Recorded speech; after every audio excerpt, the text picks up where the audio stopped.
Hey, what's up? Andrew Kramer here, videocopilot.net, and welcome to another very exciting tutorial. And if you know me, you know I don't say that for just any tutorial. In fact, I never say that.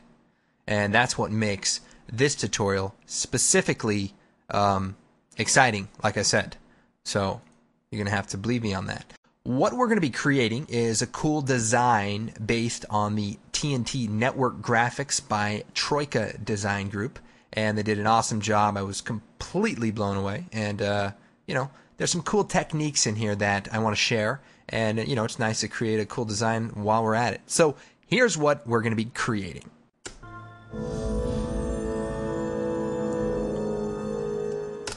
Okay, so we have a lot of things going on. We've got a lens flare. We've got particles. We got streaming particles. And we've got this silver ring. And this is actually created right inside After Effects, no 3D program. So that's going to be a lot of fun creating that. First, let's create a new composition. We'll choose DV widescreen square pixel, and we'll do 24 frames per second and maybe 10 seconds long. And I got to tell you, I'm excited. It's been a week or so. I was kind of sick, feeling a lot better now. So I wasn't like talking to a lot of people for a while. It was lonely at times, frankly. What I did was I took my socks off and I made sock puppets. I don't know if you guys are familiar with it. You just kind of put your hand in the sock and, you make friends that way. Anyway, we had a lot of fun. I mean, bottom line is when you're left alone for a long time, you really have to keep yourself occupied. Otherwise, you could literally go crazy.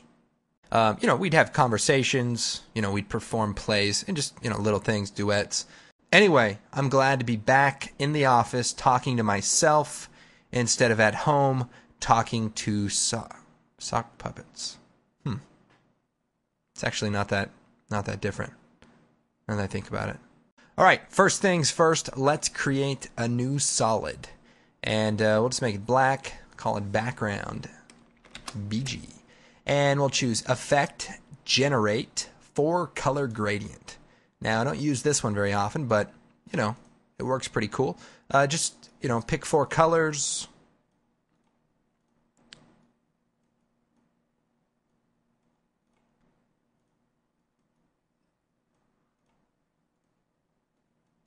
And it's just kind of cool to use colors that aren't all exactly the same, and it just kind of creates an interesting contrast.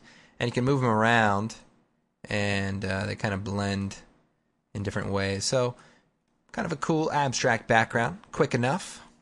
Now we are going to be using a free Video Copilot preset. So head on over to videocopilot.net, click on Tutorials, and click on Presets. And there's a preset called the 3D Orbit tool. And go ahead, click on that, download the project file, and install all the presets, and it's going to show up, and we're going to be using that one. Now, if you're not sure how to install the presets, check out the Sure Target Energetic Titles tutorial.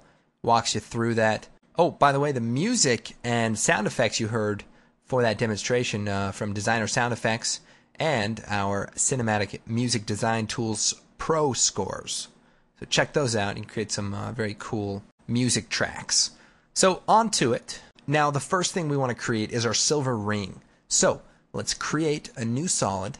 And we want it to be a square. So we'll take the height and we'll do 486 by 486 so that it's just a square. And then choose OK. And then we have the elliptical mask tool. So just click on that if it's not showing, ellipse tool, and double click on it. So now we've created a perfect circle. Very good. Now what I want to do is duplicate that mask. And to do that, we choose Edit, Duplicate, or Control D. By the way, if you find these tutorials to be a little too ahead of your current skill set, no worries. When you're over at the website, check out the After Effects basic training.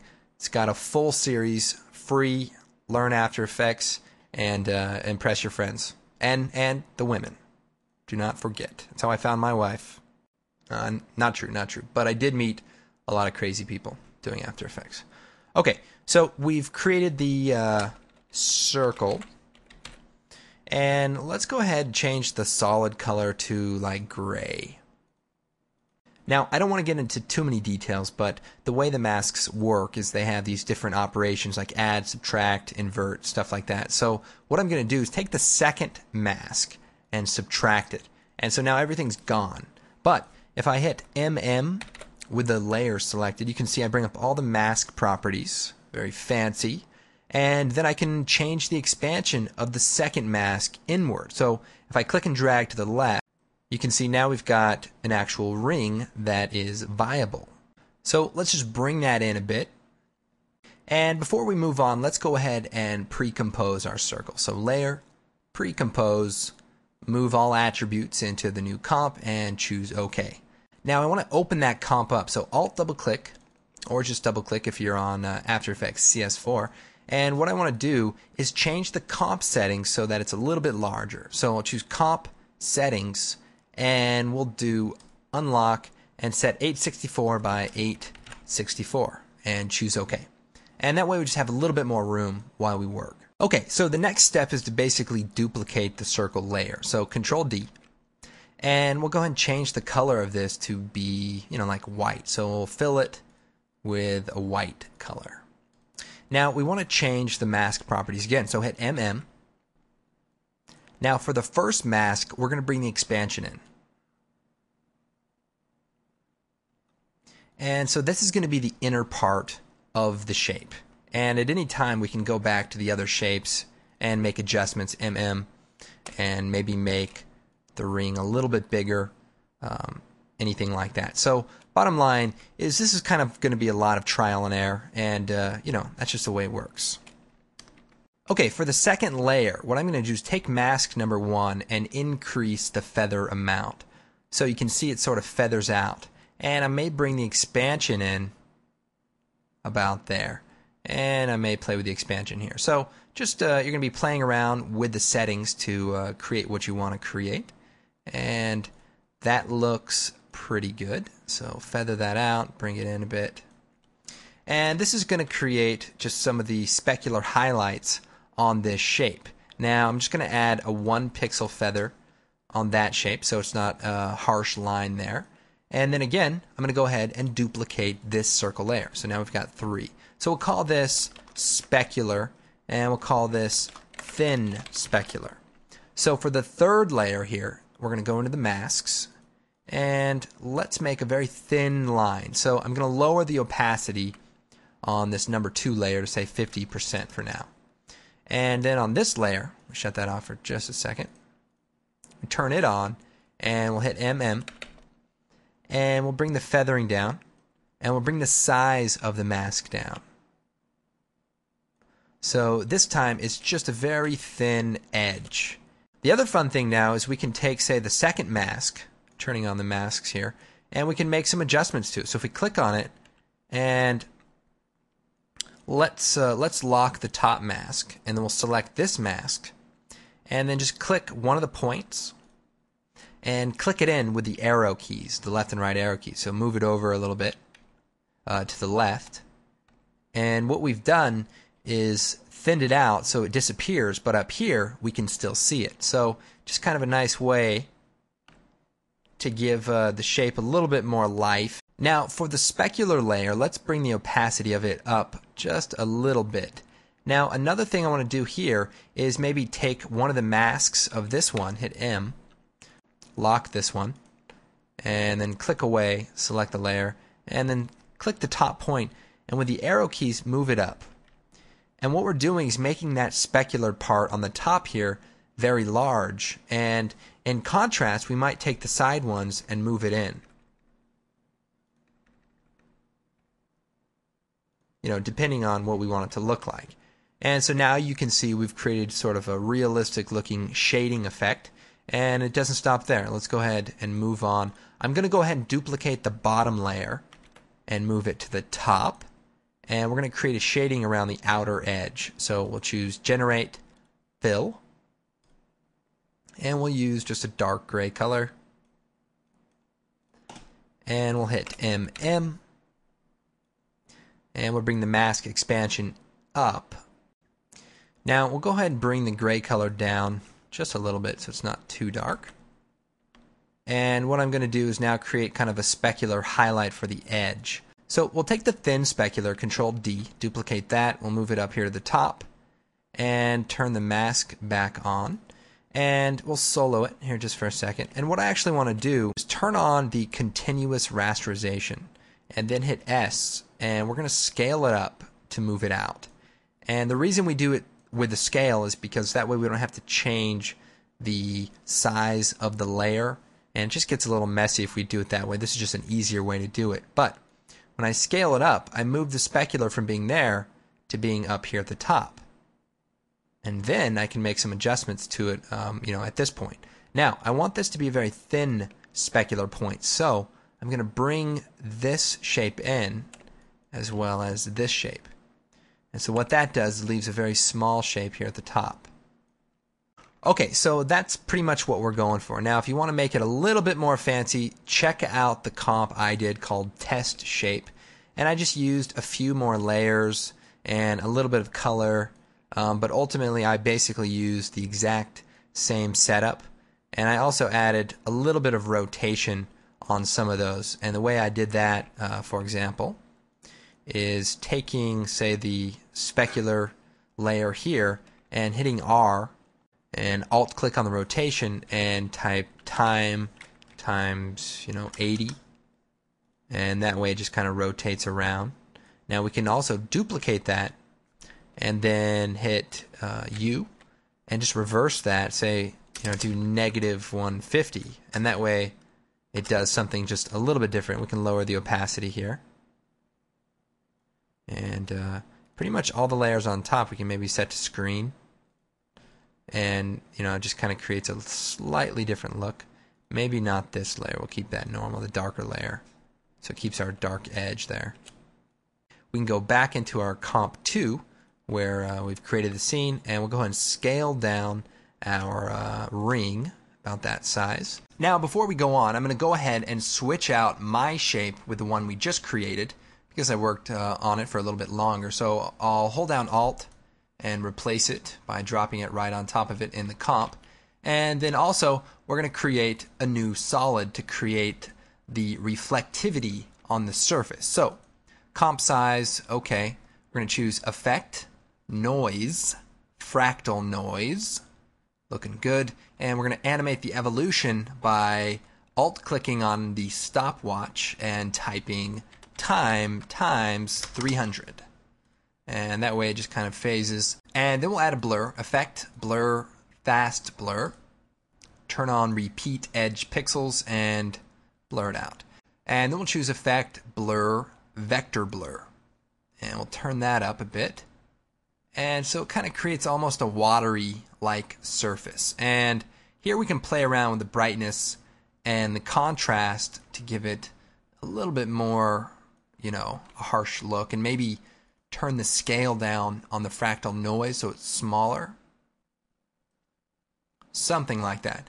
And then we'll use another effect called Channel Set Matte. And then we can choose the test shape or the ring that we created. Uncheck Stretch Matte, and that way it creates a perfect shape. And then we can size it down so that it covers the ring.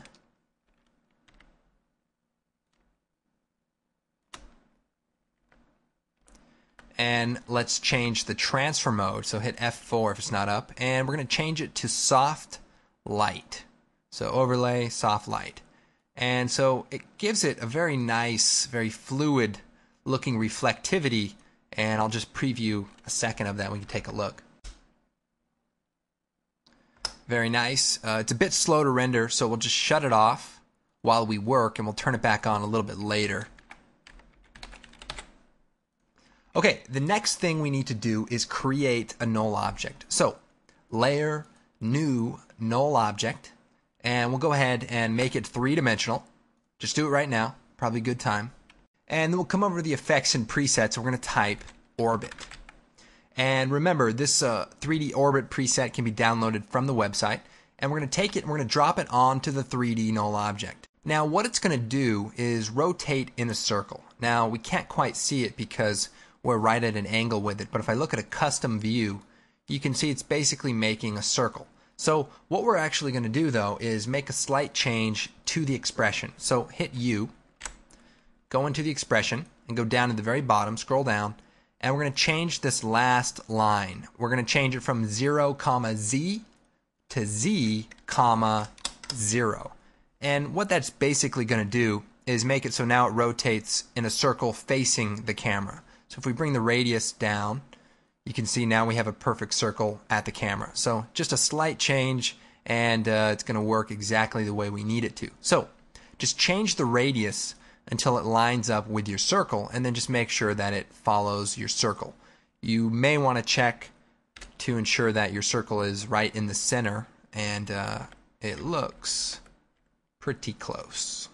The next thing we want to do is set up our particle system. Now, I am going to be using a third-party particle system, Trapcode Particular, but I'll go ahead and show you a quick way to do it with the standard particle system. It just won't have all the features. Now, you can get that from trapcode.com, and no, I don't get a commission for letting you know about that. I really believe that Trapcode Particular is an essential tool for After Effects. So, moving on, we're going to create a new solid, and we'll go ahead and make it red, whatever. And we'll call this particle world and choose OK. And then we're going to choose Effect, Simulation, Particle World. Now, Particle World is a great plugin. It just has some weird limitations. And the first thing is if we go into the producer, the position X, Y, Z are just these obscure values. So we have to use an expression to get it to link to an actual position of a 3D layer in After Effects. So what I'm going to do is go into the particle world settings, and I'm going to alt click on the position X, and that brings up our expressions. And what we're going to type is X equals, and then we're going to take the pick whip, come down, click on the X value for the position of the null object. So X, Y, Z. We're going to click X, and then we're going to type minus this comp, capital C, dot width divided by 2. And then we type X divided by this comp dot width. Now I'm going to reuse the expression. So I'm going to copy it, right click, copy, alt click on position Y, paste it, and make a slight change. We're going to change it from 0 to 1, and we're going to change width to height. And that way, everything works according to the Y position. Now we're also going to alt-click on the position Z, right-click, paste, and we need to mostly delete everything after the 0, change the 0 to 2. So remember, 0, 1, 2, X, Y, Z. And X divided by this comp.width is correct. We'll click away, and now our particle system is going to follow that null object. So we'll go ahead and shut off all the viewing tools of Particle World, and we'll close the layer down, and we'll just make a few adjustments. First, on our null object, we're going to change the speed to -300, and we'll probably move over here. Let's see. Perfect. Now, in Particle World, let's go down to the particle and physics. We'll turn the velocity down so that it doesn't shoot out. Particle type, change to a shaded sphere or a faded sphere, okay? And we'll make it like a light blue and darker blue there. Probably going to turn the size down pretty low, and we'll change the mode F4 to add. So that's kind of what we're looking for. Now for our physics, let's turn the gravity down to 0, and we might even turn it upside down, so -0.05, so the particles kind of float upwards after they are done, and that looks pretty cool. We'll set the longevity to 2 seconds, and that way they kind of float away at the end. Now one thing we want to do is go into the options and change the particle opacity map, and we probably want to like set it to come in like that but slightly fade it in. So it fades in quickly and then it fades out long over life. Okay and okay. And so that way it's on mostly right there. And for the size, we want it to be smaller and larger when they're born. So something like that. And we also want to shut the particles off after a certain point. So right about here, we'll set a keyframe for the birth rate. We'll move forward a little bit and turn it down to 0. And that way they stop emitting after that point. Now the gravity looks a bit high. Let's turn that down to 0.02. Now the velocity might be something to play with, as well as the resistance, depending on the look you're going for. So as I said, I just want to show you a way to actually get a similar result. Okay, so you can get some pretty good results with Particle World, but there are some limitations, and for that we are going to be using Trapcode Particular. So let's create a new solid, and we'll choose Effect Trapcode Particular. And let's go ahead down to the emitter and let's link the emitter to the null object. So the way to do that is a little bit easier. So we alt click on the position XY and then we pick whip down to the position of the null object. And we can just click on position and that brings over both the X and Y value. Then we alt click on position Z and we pick whip down to the Z position for the null object. And that's all we have to do, and it's already linked up, and that looks pretty good. I mean, I don't even think we need to do any more work, but we will anyway. So in the particle settings, let's go and set it to a blue color. We'll change the transfer mode of the layer to add, and size over life. I'm just doing these randomly. We want them to be large and sort of fade out over time. Make the size like 2. And turn up the size random. Now the life can be about 2.5 seconds. Going up here, we'll turn the velocity down very low, and you can see the velocity from motion sort of throws the particles off, and that's kind of cool. So we'll spread it out just a little bit here. And we want to increase the particles per second. And you can see it's looking pretty cool.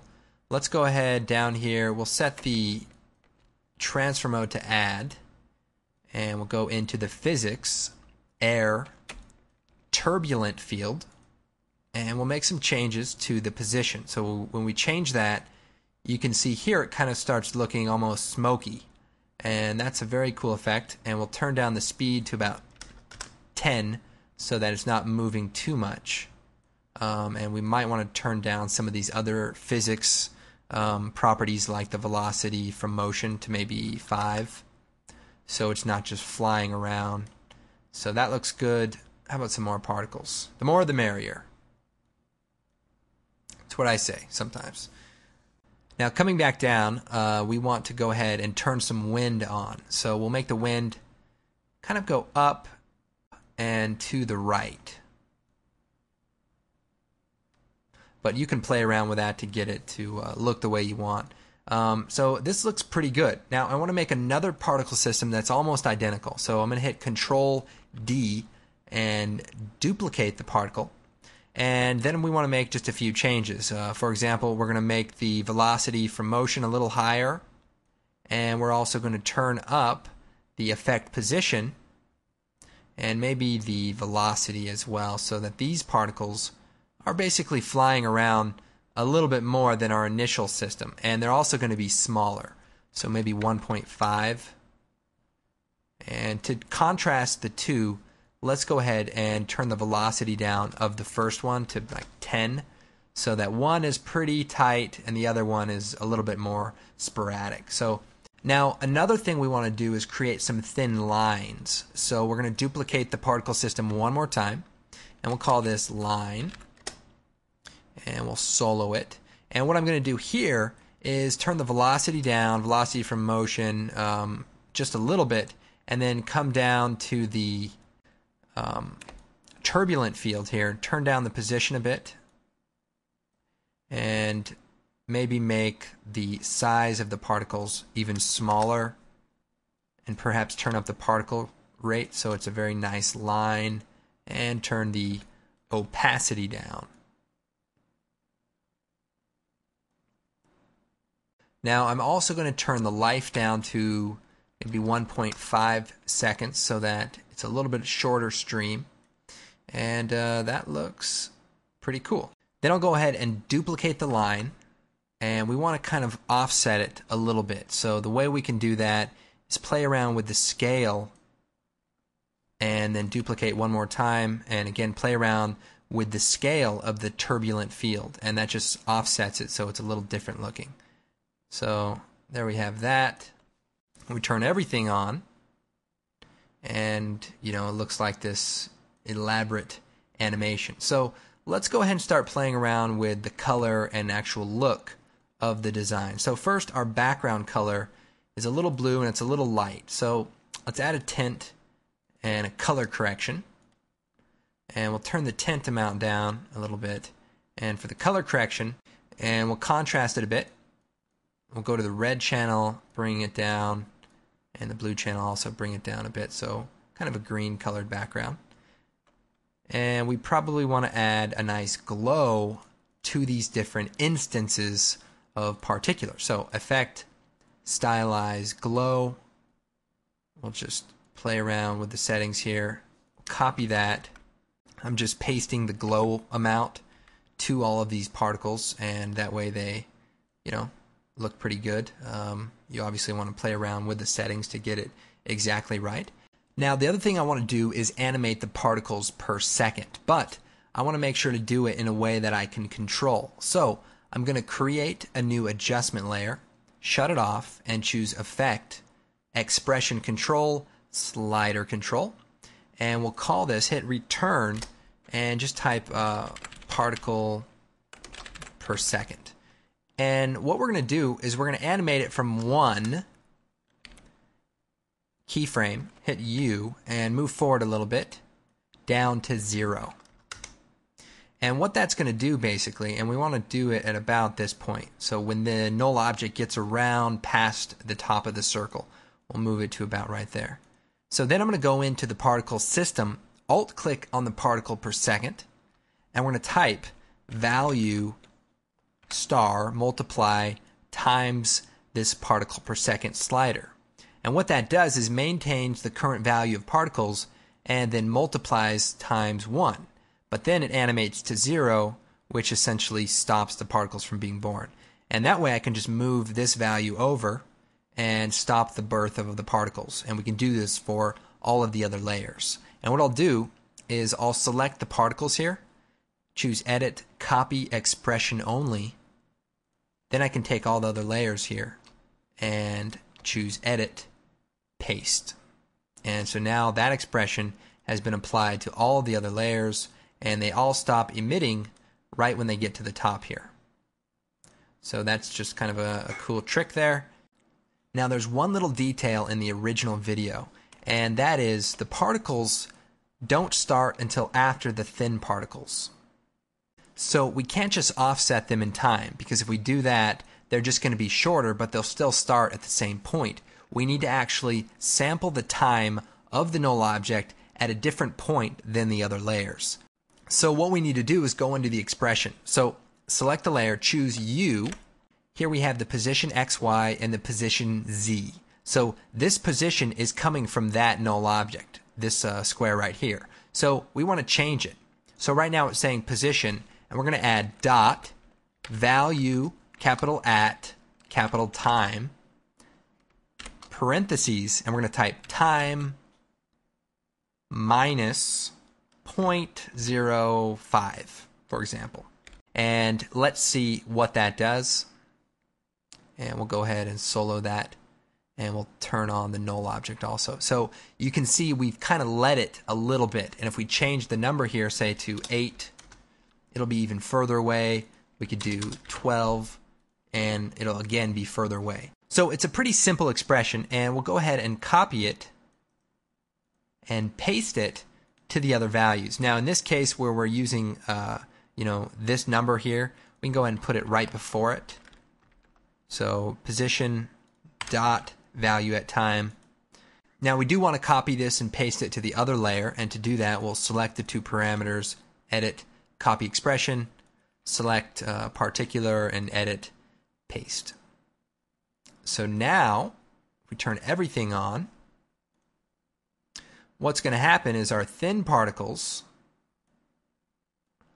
are going to come flying around. Actually, we'll just shut these two off for just a second and maybe just move the position of these so they're a little bit more random looking. So now we want to animate our ring. So we'll choose Effect, Transition, and we'll try the Radial Wipe. So if we animate the transition completion, you can see we've already created, the kind of animation that we want. Turn the feathering up, and then just, turn on the stopwatch, hit U, and we'll move it over to the beginning, and at the end, we want it fully animated on.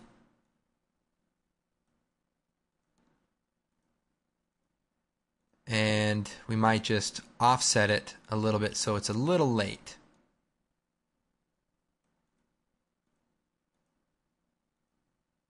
The other thing we want to do is add a cool lens flare. So we'll choose New, Solid, and we'll make it black, OK, flare, OK. And we'll choose Effect, Generate, Lens Flare. Easy enough. We'll tint it, and then add a color correction curves, and that way we can kind of colorize it for a nice bright blue flare.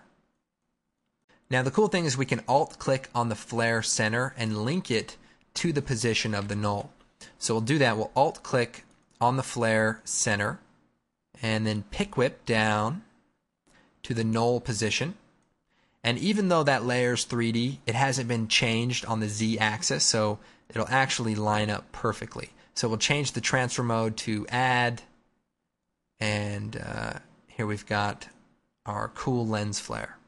Although we may want to make some adjustments, so let's do that. First, I'm going to crush the lens flare. I don't like all of those extra pieces. And the other problem here is that the lens flare is just too fast. If that's what you want it to look like, that's fine. But I actually want the lens flare to go half the speed of the animation. And I actually did that in the original design. So we're going to do a quick expression and change that up. So we have the position, and it's exactly the right position. But we're going to type dot value at time multiply 0.5. So what that does is makes it so it's half the speed. So now it's just a little bit slower, which is what we want. So let's go ahead and animate the flare brightness from 0. And then when it gets to about the bottom left corner, we'll turn it up really bright. And then past it, we'll turn it down to 0. And we may let it get a little higher, so maybe up there. And the other thing we can do if we want to offset where this is, because actually I want it to be a little bit quicker here.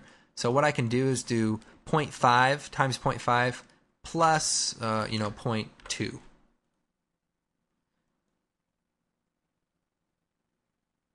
So there's, you have a lot of control with simple expressions like this. So maybe 0.15. And you can, play around and get it to look the way that you want. Now, the other thing I want to do is add a, anamorphic stripe to our lens flare. So to do that, we're going to create a new blue solid, somewhere in that range. And we're going to create a circle mask, and we want to do it right there in the center. And we need to do a couple of things. So we can stretch out the side here.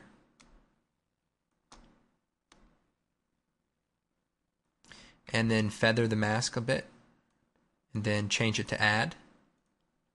And that gets you most of the shape that you want, but we want it to be a little thinner, so we'll thin it out, turn the feathering down, maybe lower the opacity of the layer. And then we want to duplicate it. And the second copy is going to be blurred out a little bit more. So the first one is supposed to be a little bit sharper.